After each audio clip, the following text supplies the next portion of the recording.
Hello दोस्तों, मैं अनामिका सिंह स्वागत करती हूँ आप सबका आपके यूट्यूब चैनल नॉलेज कॉर्नर में। फ्रेंड्स, जैसा कि आप सभी को पता है एलटी ग्रेड का एग्ज़ाम हमारा धीरे धीरे बहुत करीब आता जा रहा है और हमारा जो ये प्रैक्टिस सेट है ये भी हम लोग अपने बहुत सारे प्रैक्टिस सेट अभी तक कर लिए हैं जो आपके एग्ज़ाम के लिए बहुत ज़्यादा इंपॉर्टेंट है। उसी क्रम में आज हम एक कदम और आगे बढ़ाएंगे और अपने लक्ष्य को निर्धारित करते हुए प्रीवियस ईयर क्वेश्चन के साथ आने वाले संभावित क्वेश्चन को भी डिस्कस करेंगे। तो आप हमारे साथ लास्ट तक बने रहिएगा।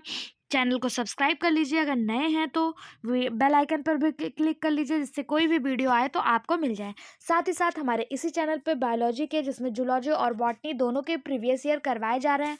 सारे पीजीटी लेवल, चाहे वो एनवीएस हो, केवीएस हो, बिहार पीजीटी हो, यूपी पीजीटी हो, एलटी ग्रेड हो या फिर डी ट्रिपल एसबी हो, सारे पीजीटी को जो है उसमें इंक्लूड किया जा रहा है। तो आई होप सो आप लोग को वो वीडियो भी पसंद आएगा। जीआईसी प्रवक्ता आल्सो इंक्लूडेड, आप लोग उसको भी ज़रूर देखिए। ठीक है, स्टार्ट करेंगे अपना क्वेश्चन। हमारा क्वेश्चन, आज का पहला क्वेश्चन यहाँ से स्टार्ट होता है। ये जो हमारा पेपर है ये यूपी पीएससी प्रति उप विद्यालय निरीक्षक यानी एसडीआई परीक्षा 2006 में आया हुआ क्वेश्चन है। पहला क्वेश्चन, सूची 1 को सूची 2 से मिलान करना है। यानी पहले में जो है कुछ नाम दिए हुए हैं, उनको जो है मिलाना है। पहला हसन निजामी, ख्वाजा दमीर, मोहम्मद काजिम, भीमसेन, ये सब कौन थे, इन्होंने कौन सी पुस्तक लिखी है, इनकी पुस्तक के बारे में बताना है। तो आपको बता दें, जो हसन निज़ामी है इन्होंने ताजुल मासिर नामक बुक लिखी हुई है। ताजुल मासिर आपको कहाँ पे दिख रहा है? तो ए का आप 4 मैच कर दीजिए। ख्वाजा मीर जो है, ख्वांदा मीर जो है, इन्होंने हुमायूंनामा लिखा है। ऑप्शन सी 3 से इसको मैच कर दीजिए। इसी को कानून हुमायूनी के नाम से जाना जाता है। और मोहम्मद काजिम के द्वारा जो लिखी गई पुस्तक है वो आलमगीर नामा है। और भीमसेन ने नुक्स ए दिलखुशा लिखा हुआ है। ठीक है, यानी कि 1 का 4 आपको ऑप्शन ए में दिख रहा है। ऑप्शन ए ही आपका सही जवाब हो जाएगा।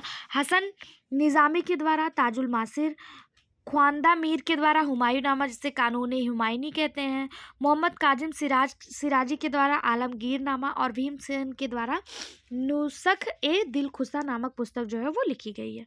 अगला क्वेश्चन, निम्नलिखित में से किसने मुगलों में सबसे अधिक राजपूत व मराठा सेना को रखा था? शहंशाह, अकबर, जहांगीर या औरंगजेब? तो सबसे ज़्यादा अधिक सेना रखने वाला जो सेनापति जो था, मराठा सेनापति रखने वाला, वो औरंगजेब था। इसने अपने शासनकाल में सबसे ज़्यादा राजपूत और मराठा सेनापतियों को रखा हुआ था। ठीक है, ऐतिहासिक जो तथ्य मिलते हैं उसके हिसाब से बताया जाता है कि औरंगजेब के जो पिता थे शाहजहां के शासनकाल में मुगल सेना एवं अर्ध प्रशासनिक पदों पर हिंदू सरदारों की संख्या 24% थी। वहीं पर जब औरंगजेब का शासन आया तो ये 24 से बढ़कर 33% जो है वो हो गई थी हिंदू सेनापति। अगला क्वेश्चन, अशोक के द्वितीय शिलालेख में निम्नलिखित में से किसका उल्लेख नहीं है? चोल, सातवाहन, पांड्य या फिर सत्यपुतों? तो इसका सही जवाब हो जाएगा ऑप्शन बी यानी कि सातवाहन। अशोक का जो द्वितीय शिलालेख है इसमें जो है सातवाहन एक वंश है, इसका कोई भी उल्लेख नहीं मिलता है। इसमें किसका किसका उल्लेख मिलता है? तो इसमें 5 राज्यों का जो है उल्लेख मिलता है। चोल, चेरी, पांड्य और सतीपुत्र और ताम्रपर्णी, 5 राज्यों का जो है उल्लेख मिलता है। इसके अलावा इसमें सातवाहन का उल्लेख नहीं मिलता है। ठीक है, यह जो अशोक का जो द्वितीय शिलालेख था ये समाज कल्याण, मनुष्य व पशु चिकित्सा संबंधित बातों का उल्लेख है। सबसे ज़्यादा जो अशोक के शिलालेख से पूछा जाता है वो 13वां शिलालेख है। तो अशोक का 13वां जो शिलालेख है ये कलिंग के युद्ध को डेडिकेटेड है, यानी कलिंग के युद्ध का वर्णन 13वें शिलालेख में किया गया। कलिंग का युद्ध क्या था? तो ये वही युद्ध था जिसको करने के बाद अशोक ने अपने शस्त्र को छोड़ दिया था। ठीक है, इसमें बहुत ज़्यादा लोगों को मारे गए, बहुत ज़्यादा खून बहा। इसको देखकर अशोक का जो हृदय है वो द्रवित हो उठा और इसने तलवार ना उठाने की शपथ ली थी। अगला क्वेश्चन, यह किसका कथन है? विदेशी कपड़ों को जलाना एक निठुर बर्बादी है। भीमराव अंबेडकर, सुभाष चंद्र बोस, मोहम्मद अली जिन्ना या रविन्द्रनाथ टैगोर? किसके द्वारा कहा गया कि विदेशी कपड़ों को जलाना एक निठुर बर्बादी है? तो इसका सही जवाब हो जाएगा ऑप्शन डी, रविन्द्रनाथ टैगोर। महात्मा गांधी के द्वारा जब 1920 में असहयोग आंदोलन चलाया गया उस समय महात्मा गांधी ने लोगों से जो विदेशी कपड़े थे उनको जलाने के लिए कह दिया। इस पर जो हमारे रविन्द्रनाथ टैगोर जी हैं, जिन्हें गुरुदेव की उपाधि मिली हुई है, है, इन्होंने कहा कि अगर हम अपने कपड़ों को जलाएंगे तो इसमें उनका कोई नुकसान नहीं होगा, ये हमारा ही नुकसान, हमने बहुत सारे पैसे खर्च करके जो है इन कपड़ों को खरीदा था और हम इन्हें जला देंगे तो ये एक निठुर बर्बादी होगी। ठीक है, क्योंकि अधनंगे गरीब भारतीयों के प्रति अपराध था। ठीक है, ऑप्शन डी इसका सही जवाब हो जाएगा। अगर पूछा जाए रविन्द्रनाथ टैगोर को किस किस नाम से जाना जाता है, तो इन्हें गुरुदेव की जो उपाधि है वो मिली हुई है। ठीक, अगला क्वेश्चन, विदेशी राजा जिसने चंद्रगुप्त से अनुरोध किया कि उसे भारत में बौद्ध विहार बनाने की अनुमति दी जाए, महेंद्र वर्मन, मेघ वर्मन, यशो वर्मन या शशांक वर्मन। सही जवाब हो जाएगा ऑप्शन बी, मेघ वर्मन। मेघ वर्मन एक विदेशी राजा था, ये समुद्रगुप्त के शासन काल में आया हुआ था, ये लंका का राजा था, मतलब यानी श्रीलंका का। ठीक है, और इसने चीनी ये बात मतलब हमें कहाँ से पता चलती है, तो कुछ चीनी स्रोत है, चीनी पुस्तक है, उसमें ये बात लिखी हुई है कि उसने समुद्रगुप्त के पास उपहार सहित एक दूत मंडल भेजा था। गुप्त नरेश की आज्ञा से उसने बौद्ध गया के उत्तर में लंका के बौद्ध भिक्षुओं के लिए एक भव्य विहार बनवाया था। ऑप्शन बी इसका सही जवाब हो जाएगा, मेघ वर्मन। अगला क्वेश्चन, दिल्ली का वह प्रथम शासक कौन था जिसने दरबार में गैर इस्लामी प्रथाओं का प्रचलन प्रारंभ किया? गैर इस्लामी प्रथाएं किसने चालू किया? बलबन, इल्तुतमिश, शेरशाह या अकबर? सही जवाब हो जाएगा ऑप्शन ए, बलबन। बलबन इसने जो है चालीसा ग्रुप से निकल कर आया हुआ एक, मतलब ये चालीसा ग्रुप में शामिल था। इसने बहुत सारे परिवर्तन किए, इसने इस्लामी प्रथाओं का प्रचलन प्रारंभ किया। इसने जो है सिजदा सिजदा और पैबोस नामक दो प्रथा चालू की। सिजदा क्या होता था, इसमें भूमि पे लेट के अभिवादन करना होता था, और पैबोस जो होता था ये सुल्तान के चरणों यानी सुल्तान का जो पैर होता था उसे चूमकर उनका अभिवादन करना होता था। अगर आपसे पूछा जाए सिजदा और पैबोस की नीति किसने चालू करी, तो यही बलबन जो था इसी ने चालू किया। इसलिए इसने गैर इस्लामी प्रथाओं का प्रचलन किया। बलबन द्वारा लागू यही प्रथा गैर इस्लामी मानी जाती है, क्योंकि इस्लाम में जो है सिजदा और पैबोस जो है वो नहीं किया जाता। ये हिंदू धर्म का एक रीति है कि झुक कर पैरों में गिर कर लेट कर किसी को प्रणाम करना। ठीक है, साथ ही साथ बलबन के द्वारा एक बहुत बड़ा त्यौहार चालू किया गया था जिसे नौरोज के रूप में जाना जाता है। तो नौरोज लागू करने वाला, नौरोज त्यौहार मनाने वाला कौन था, तो बलबन ही था। ऑप्शन ए इसका सही जवाब हो जाएगा। अगला क्वेश्चन, निम्नलिखित युग्मों में से कौन सा सुमेलित नहीं है? देखिए ऐसे प्रश्नों में आपको ये चीज़ ध्यान देनी होती है कि यहाँ पे दिया कौन सा सुमेलित नहीं है। कभी कभी आता हुआ क्वेश्चन भी गलत हो जाता है अगर हम इस नहीं को देखते हैं। ठीक है, यहाँ पे कुछ पुस्तक दिए हुए हैं और उनके लेखक दिया हुआ है। पहला दिया है संवाद कौमुदी। संवाद कौमुदी किसका है, तो संवाद कौमुदी जो है ये राजा राम मोहन राय का है, बिल्कुल सही बात है। दूसरा है जाम ए जमशेद, जाम ए जमशेद पीएम मोतीवाला का है, ये भी सही है। संध्या, संध्या किसका है, तो एस सदानंद का है, ये भी सही है। समता किसका है, तो समता जो है, एक मिनट रुक जाइए, संध्या एस सदानंद, सॉरी यही आपका गलत है। संध्या जो है ये एस सदानंद का नहीं है, संध्या जो है ये ब्रह्म बांधव उपाध्याय का है। ठीक है, यही गलत हो जाएगा, समता भीमराव अंबेडकर जी का है। और गलत होते हुए भी तीसरा सही हो जाएगा क्योंकि पूछा कौन सा सही सुमेलित नहीं है। ठीक, संध्या ब्रह्म बांधव उपाध्याय, संवाद कौमुदी राजा राम मोहन राय, जाम ए जमशेद पीएम मोतीवाला और समता भीमराव अंबेडकर की लिखी गई पुस्तक है। अगला क्वेश्चन, सूची 1 को सूची 2 से मिलाना है। इसमें भी कुछ लेखक दिए हुए हैं और उनके प्रसिद्ध किताबें दी हुई हैं। दादा भाई नौरोजी, दयानंद सरस्वती, बाल गंगाधर तिलक, बंकिम चंद्र चटर्जी, ये चारों ही बहुत जाने माने हस्ती हैं और इनके जो हैं पत्रिकाएं, पुस्तक, यहाँ से क्वेश्चन पूछा जाता है। पहला तो दादा भाई नौरोजी, मैंने कल की वीडियो में आपसे पूछा था कि दादा भाई नौरोजी की जो पुस्तक थी उसका क्या नाम है, तो उनकी यही बुक थी, poverty and un British rule in India. इसी बुक के बारे में मैं कल आपसे बात कर रही थी। मैंने आपसे कहा था आप लोग कमेंट बॉक्स में बताइएगा। आप में से किसी ने भी कमेंट में रिप्लाई नहीं करा। ठीक, दयानंद सरस्वती की पुस्तक का क्या नाम है, तो दयानंद सरस्वती इन्होंने आनंद मठ लिखी थी। आनंद नहीं नहीं नहीं नहीं, दयानंद सरस्वती का सत्यार्थ प्रकाश था। क्या था, सत्यार्थ प्रकाश, सत्यार्थ प्रकाश। और बाल गंगाधर तिलक के द्वारा लिखा गया गीता रहस्य, और बंकिम चंद्र चटर्जी के द्वारा आनंद मठ लिखा गया है। ठीक है, बंकिम चंद्र चटर्जी के आनंद मठ से ही हमारे भारत का राष्ट्रीय गीत लिया गया है, या राष्ट्रीय गान क्या लिया गया है, आप लोग कमेंट बॉक्स में बताइएगा। ठीक है, कमेंट बॉक्स में एक्टिव रहा करिए यार। इसका जो सही जवाब हो जाएगा वो हो जाएगा Dadabhai Naoroji British and poverty and British rule India, यानी ए का 3। ए का 3 आपको 2 में दिख रहा है। उसके बाद दयानंद सरस्वती का सत्यार्थ प्रकाश यानी 2 का 1। 2 का 1 केवल ऑप्शन डी में दिख रहा है, तो ऑप्शन डी ही आपका बिल्कुल सही जवाब हो जाएगा। Dadabhai Naoroji, poverty and un British rule in India, Dayanand Saraswati, Satyarth Prakash, Bal Gangadhar तिलक, गीता रहस्य, बंकिम चंद्र चटर्जी, आनंद मठ। ये 4 ऑप्शन आपके लिए 4 क्वेश्चन की तरह कार्य कर सकते हैं किसी एग्जाम में, अलग अलग अगर उठा के दे दिया तो। ठीक, इसको इंपॉर्टेंट मार्क करिएगा। अगला क्वेश्चन, निम्नलिखित में से कौन सा रंपा विद्रोह के विषय में असत्य है? रंपा विद्रोह क्या था? तो रंपा विद्रोह 1922 से 1924 में गोदावरी, जो आंध्र प्रदेश के तट पर है, मतलब आंध्र प्रदेश जिस गोदावरी नदी के तट पर है, वहां के उत्तर में स्थित रंपा नामक रंपा क्षेत्र की जनजातियों ने ब्रिटिश सरकार के विरुद्ध किया था। या ब्रिटिश जंगल नीति के विरुद्ध गरीब जनजातियों का आंदोलन था। रामा राजू इसके नेता थे, जिनका पूरा नाम अल्लूरी सीताराम राजू था। इनको दबाने के लिए अंग्रेज ने सेना की सहायता ली। अंग्रेजों द्वारा रामा राजू को इस विद्रोह में मार दिया गया। अब देखिए क्या दिया गया है। पहला दिया है ब्रिटिश जंगल नीति के विरुद्ध या गरीब जनजातियों का आंदोलन था, बिल्कुल सही बात। रामा राजू इसके नेता थे, ये भी बिल्कुल सही बात। इसको दबाने के लिए अंग्रेजों को सेना का सहारा नहीं लेना पड़ा, यही गलत हो जाएगा, क्योंकि इसको दबाने के लिए, इस विद्रोह को दबाने के लिए अंग्रेजों ने सेना की सहायता ली थी। अंग्रेज द्वारा रामा राजू इस विद्रोह में मारा गया, ये भी बिल्कुल सही बात है। जो गलत है वो ऑप्शन सी है, और गलत होते हुए भी यही सही हो जाएगा, क्योंकि यहाँ पे असत्य पूछा है। ठीक, अगला क्वेश्चन, हिंदू स्वराज पुस्तक मूलतः किस भाषा में लिखी गई है? हिंदू स्वराज अंग्रेजी, गुजराती, हिंदी या फिर तमिल? सही जवाब हो जाएगा ऑप्शन बी, गुजराती। हिंद स्वराज मूलतः जो है गुजराती भाषा में लिखी गई है।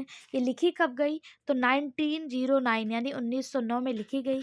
इस पुस्तक की रचना किसके द्वारा की गई? तो महात्मा गांधी के द्वारा हिंद स्वराज की रचना की गई। गांधी जी ने इंग्लैंड से दक्षिण अफ्रीका की अपनी यात्रा के समय पानी के जहाज में ये पुस्तक लिखा हुआ था। आपसे एक क्वेश्चन पूछा जाता है कि गांधी जी जब इंग्लैंड से दक्षिण अफ्रीका जा रहे थे तो उनकी जहाज का क्या नाम था? अगर आप में से किसी को भी उनकी जहाज का नाम पता है तो कमेंट बॉक्स में हमें बताइएगा। अगर आपका जवाब सही होगा तो मेरे द्वारा पर्सनली आपको रिप्लाई भी किया जाएगा आपके मोटिवेशन के लिए। ठीक, अगला क्वेश्चन, निम्नलिखित क्रांतिकारियों में से कौन गोरखपुर जेल में फांसी पाया गया? मतलब किसको गोरखपुर जेल में फांसी हुई? तो राम प्रसाद बिस्मिल जो थे, इनको गोरखपुर जेल में फांसी हुई थी। 9 अगस्त 1925 का जो काकोरी कांड हुआ था, काकोरी कहाँ है? तो ये उत्तर प्रदेश में एक जगह है काकोरी, वहीं पर एक घटना हुई थी जिसमें जो है अशफाक उल्ला खां, राम प्रसाद बिस्मिल, डॉक्टर राजेंद्र लहड़ी तथा रोशन सिंह जैसे प्रमुख नेता गिरफ्तार हुए थे। इन पर मुकदमा चलाया गया, बाद में इन्हें फांसी भी दी गई, जिसमें अशफाक उल्ला खां को फैजाबाद, जो आज अयोध्या बन चुका है, राम प्रसाद बिस्मिल को गोरखपुर, राजेंद्र लाहड़ी को गोंडा और रोशन सिंह को इलाहाबाद जेल में फांसी दी गई थी। यहाँ से आपको अलग अलग क्वेश्चन भी पूछे जा सकते हैं कि अशफाक उल्ला खान को फैजाबाद में फांसी हुई, राम प्रसाद बिस्मिल को कहाँ पे हुई? गोरखपुर में, राजेंद्र लाहड़ी को कहाँ हुई? गोंडा में, और रोशन सिंह को कहाँ हुई? इलाहाबाद में फांसी हुई थी। किस केस में? तो काकोरी षड्यंत्र केस में। काकोरी षड्यंत्र केस कब हुआ था? तो ये 5 फरवरी को हुआ था, और ये जो घटना थी 9 अगस्त 1925 दे रहा है, 1 मिनट, सॉरी सही है ये 9 अगस्त 1950 को हुआ था। HRA के द्वारा इस घटना को अंजाम दिया गया था। HRA means Hindustan association Republican के जो क्रांतिकारी थे राम प्रसाद बिस्मिल, राजेंद्र लाड़ी, रोशन सिंह, इन्हीं के द्वारा इसको जो है अंजाम दिया गया था। ठीक, अगला क्वेश्चन, नीचे पत्रिकाओं की सूची दी गई, उसमें किसका संबंध एनी बेसेंट से था? यानी कि इसमें से एनी बेसेंट की कौन सी पत्रिका है, कौन सी पुस्तक एनी बेसेंट की है? New India, India, Indian people या कॉमनवेल्थ? तो यार क्या हो रहा है, यंग इंडिया जो है ये महात्मा गांधी की बुक है, यंग इंडिया। ठीक है, न्यू इंडिया ये एनी बेसेंट की है, पहला सही है। इसके अलावा अगर बात करें इंडियन पीपुल किसकी पुस्तक है, तो इंडियन पीपुल जो है ये किसकी पुस्तक है, आप हमें बताइए। जबकि जो है यंग इंडिया ये महात्मा गांधी की पत्रिका है। इसके अलावा कॉमनवेल्थ ये जो है ये भी एनी बेसेंट जी का है। जबकि इंडियन पीपुल जो है ऐसी कोई पुस्तिका नहीं थी, कोई पत्रिका नहीं थी। महात्मा गांधी के द्वारा इंडियन ओपिनियन नामक एक पुस्तक जो है लिखी गई थी, जबकि इंडियन पीपुल नाम की कोई भी पुस्तक नहीं थी, कोई भी पत्रिका नहीं थी।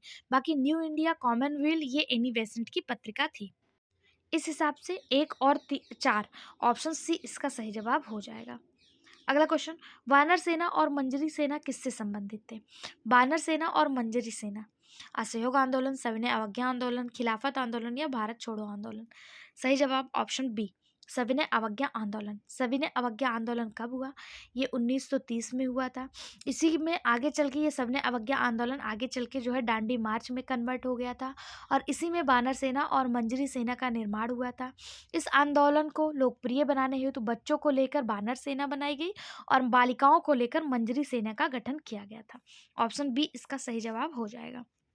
अगला क्वेश्चन, महात्मा गांधी के साथ चंपारण सत्याग्रह में भाग लेने वाले सम्मिलित थे, यानी कि महात्मा गांधी के साथ चंपारण सत्याग्रह में और कौन कौन भाग लिया था? तो वल्लभ भाई पटेल नहीं थे, जवाहरलाल नेहरू नहीं थे, डॉक्टर राजेंद्र प्रसाद और अनुग्रह नारायण सिन्हा, इन दोनों लोगों ने महात्मा गांधी के साथ चंपारण सत्याग्रह में भाग लिया था। चंपारण सत्याग्रह हुआ कब था? 1917 में। इसमें जो था 3 कटिया पद्धति का विरोध किया गया था। 3 कटिया पद्धति क्या थी? तो किसान को अपने 20 भाग पर जो है नील की खेती करना अनिवार्य था। इसी के खिलाफ ये विद्रोह हुआ था, जिसमें राजेंद्र प्रसाद, अनुग्रह नारायण सिन्हा, जेपी कृपलानी, महादेव देसाई, इन सब लोगों ने भाग लिया था। ठीक है, महात्मा गांधी ने इसका नेतृत्व किया था और महात्मा गांधी द्वारा किया गया प्रथम सत्याग्रह भारत में यही था। 1916 में जब लखनऊ का अधिवेशन चल रहा था तो राजकुमार शुक्ला जो है महात्मा गांधी से मिले थे और उन्हें चंपारण आने के लिए अनुग्रह किए। चंपारण 1917 में महात्मा गांधी पहुंचे और 3 कटिया पद्धति के खिलाफ इन्होंने आंदोलन कर दिया था। अगर आपसे पूछा जाए पहला जन आंदोलन महात्मा गांधी का कौन था, तो यही था। ठीक है, अगला क्वेश्चन आपके सामने कथन और कारक दिया हुआ है। पहला दिया है भारत छोड़ो आंदोलन का तुरंत कोई परिणाम नहीं हुआ। तो बिल्कुल सही बात है, भारत छोड़ो आंदोलन का तुरंत कोई भी परिणाम देखने को नहीं मिला था। दूसरा दिया हुआ है, इससे भारतीय साम्यवादी दल तथा मुस्लिम लीग का समर्थन प्राप्त नहीं था। तो ये भी बिल्कुल सही है, इसे मतलब साम्यवादी दल और मुस्लिम लीग का समर्थन प्राप्त नहीं था भारत छोड़ो आंदोलन को, लेकिन इसका मतलब ये नहीं है कि जो इनका समर्थन नहीं प्राप्त था इसीलिए जो है इसका कोई परिणाम देखने को नहीं मिला। ठीक है, भारत छोड़ो आंदोलन 1942 में चालू हुआ था, लेकिन वर्तमान में मतलब जब ये चला तो इसका कोई भी परिणाम देखने को नहीं मिला और इसको मुस्लिम लीग का समर्थन भी नहीं प्राप्त था। भारत के जो साम्यवादी दल थे, जो नरमपंथी नेता थे, उनका भी समर्थन नहीं प्राप्त था, लेकिन उसकी वजह ये नहीं थी कि जिससे ये आंदोलन असफल हो गया। ठीक, यानी कि दोनों सही है, लेकिन आर जो है एक ही सही व्याख्या नहीं करता है। ये आपको ऑप्शन किस में दिख रहा है? ऑप्शन बी में, ए और आर दोनों सही हैं, किंतु आर एक ही सही व्याख्या नहीं करता। ठीक, अगला क्वेश्चन, होम रूल आंदोलन का मुख्य ध्येय क्या था? होम रूल आंदोलन किसके द्वारा चलाया गया? तो होम रूल आंदोलन जो है ये 2 लोगों के द्वारा चलाया गया था। एक तो बाल गंगाधर तिलक के द्वारा चलाया गया अप्रैल 1916 में, दूसरा चलाया गया एनी बेसेंट जी के द्वारा सितंबर 1916 में। 1916 में ये दोनों चला। यहाँ से आपसे क्वेश्चन पूछा जाता है कि होम रूल आंदोलन सबसे पहले किसने स्टार्ट किया? तो बाल गंगाधर तिलक के द्वारा अप्रैल 1916 में स्टार्ट किया गया था और क्या कहते हैं, एनी बेसेंट जी द्वारा सितंबर 1916 में स्टार्ट किया गया। ठीक है, पूछा है कौन सा मुख्य ध्येय नहीं था? तो ब्रिटिश शासन को भारत से हटाना ये इसका लक्ष्य था। स्वतंत्रता की लड़ाई हेतु हिंदू मुस्लिम एकता बनाए रखना ये भी था। भारतीयों को अपना स्वतंत्र शासन भारत में स्थापित करना ये भी था। भारत में ब्रिटिश साम्राज्य के अंदर स्वशासन प्रदान करना यही बिल्कुल गलत था, ये इसका लक्ष्य नहीं था। होम रूल आंदोलन स्वशासन आंदोलन का मुख्य ध्येय भारत में ब्रिटिश साम्राज्य के अंदर स्वशासन प्राप्त करना था। सॉरी, इसका जो लक्ष्य था वो यही था। ठीक है, क्या लक्ष्य था कि स्वशासन आंदोलन जो चल रहा था उसमें ब्रिटिश साम्राज्य के अंदर स्वशासन यानी कि अपना राज्य जो है प्राप्त करना इस आंदोलन का मुख्य लक्ष्य था। ठीक, बाकी ये तीनों गलत हो जाएंगे, ऑप्शन डी इसका सही जवाब हो जाएगा। अगला क्वेश्चन, द्वैध शासन प्रणाली भारत में कार्यान्वित रही। द्वैध शासन प्रणाली भारत में 1921 से 1937 तक कार्यान्वित रही। ऑप्शन सी इसका सही जवाब हो जाएगा। 1919 के अधिनियम की सबसे मुख्य विशेषता प्रांतों में उत्तरदायी सरकार की स्थापना के लिए द्वैध शासन व्यवस्था शुरुआत थी। इस प्रणाली के जन्मदाता कौन थे? तो लियोनिल कॉर्टिस थे। 1935 के अधिनियम के द्वारा द्वैध शासन प्रणाली प्रांतों के स्थान पर केंद्रों में लागू कर दिया गया। ऑप्शन सी इसका सही जवाब हो जाएगा। अगला क्वेश्चन, उन 2 कांग्रेस अध्यक्षों का नाम बताइए जिन्होंने गांधी के अनुयायियों जो कांग्रेस में बहुमत में थे के विरोध और असहयोग के कारण पद त्याग दिया था? चितरंजन दास, मोतीलाल नेहरू, सुभाष चंद्र बोस और लाला लाजपत राय। वो दो लोग कौन थे जिन्होंने गांधी के विरोध के कारण जो है अपना पद त्याग दिया था? तो आप लोगों ने सुना होगा सुभाष चंद्र बोस जी के बारे में। सुभाष चंद्र बोस 1928 और 1929 और 1938 दोनों का ही जो कांग्रेस का अधिवेशन था उसके अध्यक्ष पद को जीत लिया था, लेकिन गांधी जी ने इनका विरोध किया था। उसके बाद जो है सुभाष चंद्र बोस जी ने अपना पद त्याग दिया। और आप लोगों ने एक बात सुनी होगी चितरंजन दास के बारे में। 1922 का जो गया अधिवेशन था ये इसके पद पर थे। इस 1922 के गया अधिवेशन के अध्यक्ष जो है बहुमत से जीते थे, लेकिन गांधी के विरोध के कारण इन्होंने भी अपने पद से इस्तीफा दे दिया था। तो ऑप्शन ए और ऑप्शन सी इसका सही जवाब हो जाएगा। 1 और 3, 1 और 3 ऑप्शन डी में दिख रहा है। ऑप्शन डी आपका बिल्कुल सही जवाब हो जाएगा। सुभाष चंद्र बोस और चितरंजन दास गांधी के अनुयायी थे जो कांग्रेस में बहुमत में थे, परंतु विरोध एवं असहयोग के कारण कांग्रेस के अध्यक्ष पद से इन्होंने इस्तीफा दे दिया था। अगला क्वेश्चन, निम्नलिखित घटनाओं को उनके क्रम से लगाना है, मतलब सबसे पहले कौन सा हुआ, फिर कौन सा हुआ, फिर कौन सा हुआ। तो अभी हम लोगों ने देखा था कि चंपारण सत्याग्रह 1917 में हुआ था। चंपारण कब हुआ था? 1917 में। बात करें अगर चौरा चौरी की, तो ये घटना, चौरा चौरी की जो घटना है ये 5 फरवरी को हुई थी। मेरे यही दिमाग में आ रहा था जब मैं आपको वो बता रही थी काकोड़ी षड्यंत्र, तो मुझे यही दिमाग में आ रहा था चौरा चौरी 5 फरवरी 1922 को चौरा चौरी की घटना हुई थी। जलियांवाला बाग हत्याकांड कब हुआ था? जलियांवाला बाग हत्याकांड बहुत फेमस घटना थी। ये 13 अप्रैल 1919 को हुआ था। इसी के बाद 1919 का रॉलेट एक्ट और 1919 का वो आया था क्या बोलते हैं इसको, फॉर्म जो है आया था। और रॉलेट सत्याग्रह ये 1917 में आया था। रॉलेट सत्याग्रह कब आया था? 1917 में। तो सबसे पहले कौन सा हुआ? तो सबसे पहले आपको देखने को मिल रहा है चंपारण सत्याग्रह 1917। फिर रॉलेट जो है ये 6 अप्रैल 1917 को आया था दूसरे नंबर पे। फिर तीसरे नंबर पे 13 अप्रैल 1919 को जलियांवाला बाग हत्याकांड। फिर लास्ट में आता है 5 फरवरी 1922 को चौरा चौरी की घटना। यानी कि इसका जो सही जवाब हो जाएगा वो हो जाएगा पहले डी के बाद सी के बाद बी, वी के बाद ए, DCBA। आपको ऑप्शन सी में दिख रहा है, ऑप्शन सी ही इसका बिल्कुल सही जवाब हो जाएगा। चंपारण सत्याग्रह 1917, रॉलेट सत्याग्रह 6 अप्रैल 1919, जलियांवाला बाग कांड 13 अप्रैल 1919, चौरा चौरी की घटना 5 फरवरी 1922। अगला question, national liberation federation of India किस प्रकार अस्तित्व में आया? National liberation federation of India Congress के नरमपंथी व उग्रवादियों में जब मतभेद हुआ तो उसके बाद ये अस्तित्व में आया था। ऑप्शन बी इसका सही जवाब हो जाएगा। 1919 में जब मॉन्टेग्यू रिपोर्ट आया था, चैम्स एंड मॉन्टेग्यू रिपोर्ट आया था, नरमपंथियों ने मॉन्टेग्यू रिपोर्ट का स्वागत किया जबकि गरमपंथियों ने इसका विरोध किया था। इसी के बाद जो है नरमपंथी नेता सुभाष चंद्र बोस द्वारा गरमपंथी नेता सुभाष चंद्र बोस द्वारा national liberation federation of India की स्थापना की गई थी। क्वेश्चन पूछ ले कि national liberation federation of India की स्थापना किसने की? सुभाष चंद्र बोस ने की।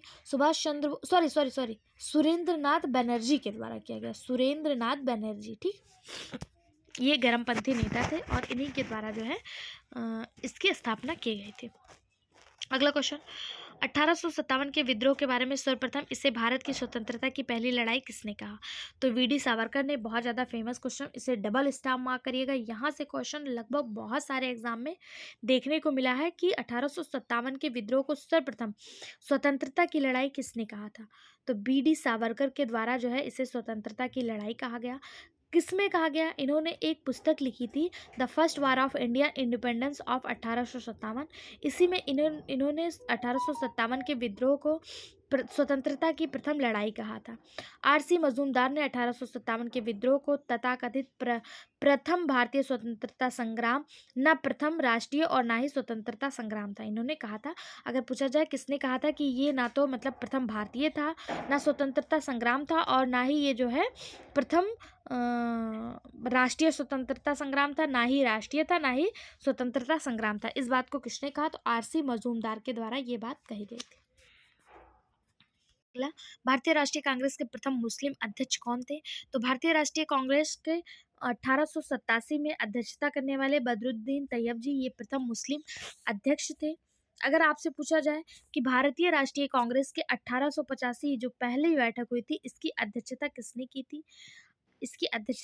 थी? 1886 की अध्यक्षता किसने की थी? अगर आपको पता है तो कमेंट बॉक्स में हमें बताइए, भारतीय राष्ट्रीय कांग्रेस के 1885 और 1886 अधिवेशन की अध्यक्षता किसने की थी? बाकी 1887 की अध्यक्षता बदरुद्दीन तैयब द्वारा किया गया, और यही भारत के मतलब कांग्रेस के प्रथम मुस्लिम अध्यक्ष थे। अगला क्वेश्चन, भारत का विभाजन दो राष्ट्र सिद्धांतों पर आधारित था। मॉर्ले मिंटो सुधार से ही कांग्रेस लगातार मुसलमानों के पृथक निर्वाचनों को स्वीकार करती आई। मतलब इसमें से कौन सा सही है? तो इसका जो सही जवाब हो जाएगा ए सही है, किंतु आर जो है गलत है। क्यों? क्योंकि भारत का विभाजन दो राष्ट्र सिद्धांतों पर आधारित था, बिल्कुल सही बात है। लेकिन मॉर्ले मिंटो सुधारों में मुसलमानों ने पृथक निर्वाचन के सिद्धांत को कांग्रेस ने स्वीकार नहीं किया। 1916 के लखनऊ समझौते के तहत कांग्रेस लीग की पृथक निर्वाचन मंडल की मांग स्वीकार की गई थी, ना कि मॉर्ले मिंटो सुधार। मॉर्ले मिंटो कब आया था? 1909 में आया था। इसमें नहीं स्वीकार किया गया। ये 1916 का जो लखनऊ अधिवेशन था वहाँ पे जो है इसको पृथक निर्वाचन मंडल की मांग को माना गया। 1916 का लखनऊ अधिवेशन बहुत चीज़ों में मतलब हेल्प किया था। यहाँ पे बहुत सारी घटनाएं हुई, जैसे हिंदू मुस्लिम पैक्ट हुआ, गर्मपंथी नरमपंथी एक हुए, राजकुमार शुक्ला महात्मा गांधी से मिले, पृथक निर्वाचन मंडल स्वीकार किया गया। यहाँ पे बहुत सारी घटनाएं जो हैं घटी थी। इसकी अध्यक्षता अंबिका चरण मजूमदार के द्वारा किया गया था, और ये लखनऊ में हुआ था। इसे लखनऊ समझौता के नाम से भी जाना जाता है। अगला क्वेश्चन, नीचे दिए गए कूटों की सहायता से निम्नलिखित घटनाओं को काल क्रमानुसार लिखिए। भारत में मुसलमानों के लिए पृथक निर्वाचन मंडल की व्यवस्था, ये आप सभी को पता है, दिसंबर 1916 में किया गया। 1916 में। एक मिनट, व्यवस्था जो है, ये व्यवस्था मतलब पूछा है, यहाँ पे ये नहीं पूछा कि स्वीकार कब किया गया। तो पृथक निर्वाचन मंडल की जो व्यवस्था है ये 1909 में किया गया था। कब? 1909 में। उसके बाद मुस्लिम लीग का जन्म कब हुआ? तो मुस्लिम लीग का जन्म तब हुआ था जब जो है हिंदू मुस्लिम अलग हो गए थे 1905 के बंटवारे के बाद। 1905 का जब बंगाल विभाजन हुआ था उसके बाद जो है यहाँ से मुस्लिम लीग का जन्म हुआ 1906 में। उसके बाद आता है प्रत्यक्ष कार्रवाई दिवस। प्रत्यक्ष कार्रवाई दिवस पाकिस्तान के द्वारा जो है मुस्लिम लीग का जो पाकिस्तान था इसने प्रत्यक्ष कार्रवाई दिवस लागू किया था। तो ये कब हुआ था? 16 अगस्त 1946 को। 1946 को। और मुस्लिम लीग द्वारा पाकिस्तान प्रस्ताव का पारित किया जाना, ये कब किया गया? ये 1940 को। तो सबसे पहले कौन सा? 1940। अब इसको क्रम से आप लगाइए। तो सबसे पहले आता है मुस्लिम लीग का जन्म दिसंबर 1906 में। फिर मुसलमानों के लिए पृथक निर्वाचन मंडल की व्यवस्था 1909 में। मुस्लिम लीग द्वारा पाकिस्तान प्रस्ताव पारित हुआ 23 मार्च 1940 को, और प्रत्यक्ष कार्रवाई दिवस मनाई गई 16 अगस्त 1946 को। ठीक है, इसका सही जवाब हो जाएगा 2143। 2143 ऑप्शन बी में दिख रहा है। ऑप्शन बी ही इसका सही जवाब हो जाएगा। अगला क्वेश्चन, भारत को एक संधि देने का प्रस्ताव संविधान सभा द्वारा पारित किया गया। भारत को एक संविधान देने का प्रस्ताव किस में पारित किया गया? किस संविधान सभा में? तो इसका सही जवाब 22 जनवरी 1947। 13 दिसंबर 1946 को पंडित जवाहरलाल नेहरू ने संविधान का उद्देश्य प्रस्ताव सभा में प्रस्तुत किया, और 22 जनवरी 1947 को संविधान सभा द्वारा भारत को एक संविधान देने का प्रस्ताव जो है वो पारित हुआ था। संविधान सभा से क्वेश्चन पूछा जाता है कि संविधान सभा के पहले अध्यक्ष कौन थे? तो सच्चिदानंद सिन्हा ये संविधान सभा के पहले अध्यक्ष थे, लेकिन ये अस्थायी अध्यक्ष थे। अगर पूछा जाए संविधान सभा के पहले अस्थायी अध्यक्ष कौन थे, तो डॉक्टर राजेंद्र प्रसाद जो थे ये संविधान सभा के पहले अस्थायी अध्यक्ष थे। अगला क्वेश्चन, उत्तर प्रदेश राज्य द्वारा राज्यसभा में भेजे जा सकने वाले प्रतिनिधियों की संख्या कितनी है? यानी कि राज्यसभा में उत्तर प्रदेश के प्रतिनिधि कितने हैं? इसका जो सही जवाब हो जाएगा वो वर्तमान में अगर पूछा जाए तो 31 है। लेकिन जब उत्तराखंड उत्तर प्रदेश से अलग नहीं हुआ था तो इन जो मतलब प्रतिनिधियों की जो संख्या थी वो 34 हुआ करती थी। उस हिसाब से इसका सही जवाब ऑप्शन सी था जब ये क्वेश्चन हमारे एग्जाम में आया था। लेकिन वर्तमान में ये जो है 31 सीटें हैं राज्यसभा में। वहीं अगर लोकसभा में पूछ लिया जाए तो 80 सीटें हैं। ठीक है, अगला क्वेश्चन, कथन और कारक का दिया है।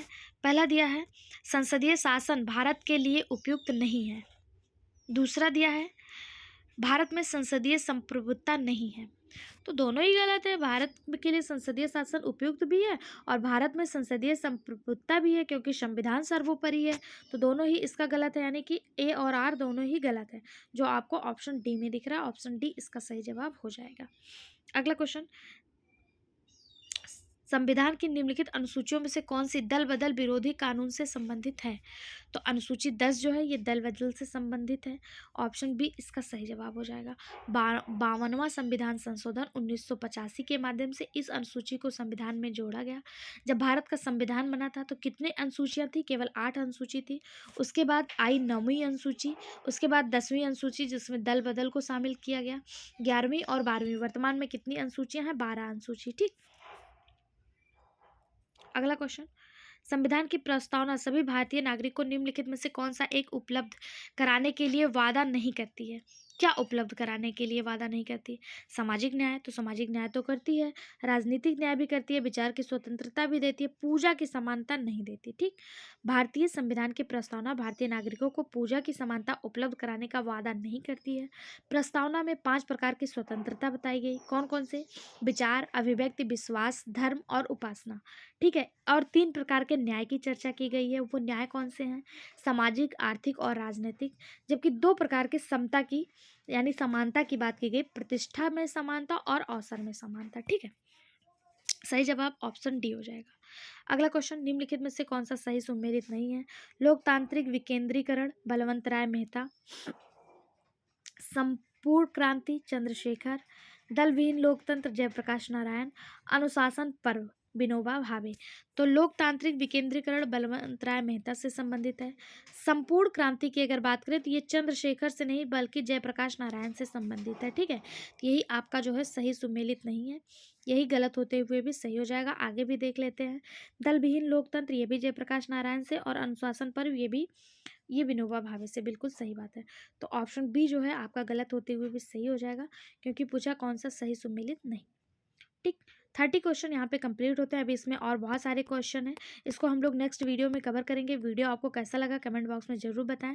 साथ ही साथ बेल आइकन पर क्लिक कर लें, जिससे कोई वीडियो आए तो आपको जो है नोटिफिकेशन के माध्यम से मिल जाए। टोटल 100 क्वेश्चन है। नेक्स्ट वीडियो नेक्स्ट क्लास में। वीडियो में बने रहने के लिए धन्यवाद।